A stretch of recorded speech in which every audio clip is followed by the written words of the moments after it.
Pendidikan politik digelar DPD Partai Golkar Kabupaten Sukabumi yang diikuti ratusan fungsionaris Partai Golkar Kabupaten Sukabumi. Dihadiri Sekretaris Partai Golkar Provinsi Jawa Barat, Ketua DPD Partai Golkar Jawa Barat dan juga dari DPP Partai Golkar. Menurut Ketua DPP Partai Golkar Haja Dewi Asmara, mengatakan pendidikan politik juga sangat penting di mana seluruh kader harus memiliki SDM dan juga kekuatan yang jelas tentang kepartaian.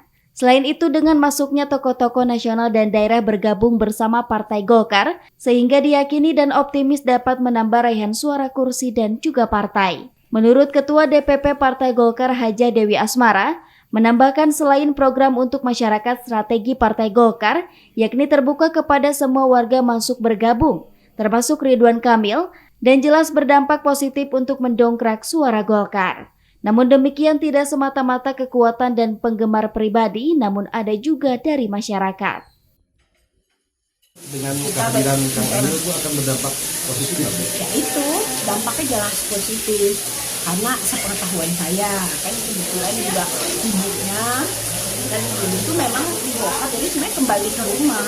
Bahkan dari 2 tahun yang lalu, Kang Emil juga udah sedikit postur kan. Artinya, ya orang itu namanya kalau di Golkar itu nggak semata-mata itu person, tapi gimana nanti karyanya. Makanya ini karyanya ya Jawa Barat, alhamdulillah nggak kalah sama Jawa Timur tuh, ya kan, pembangunannya ada dong, kebanggaan kita ya baru juara. Jadi ketika dia bergabung di Golkar, ya insya Allah juga pengikutnya juga bisa otomatis ya.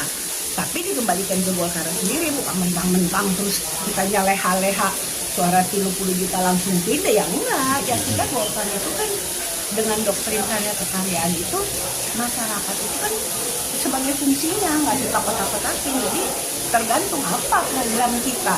Oh, program kita bagus, ditambah dengan pemilihnya Kang Emil yang dulunya nggak begitu perhatian di Golkar, dia perhatian, ya pasti insya Allah jadi dampaknya positif.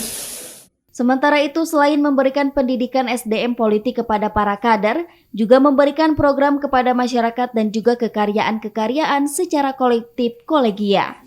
Dari Sukabumi, Muhammad Ujang Heriaman melaporkan untuk Dinamika.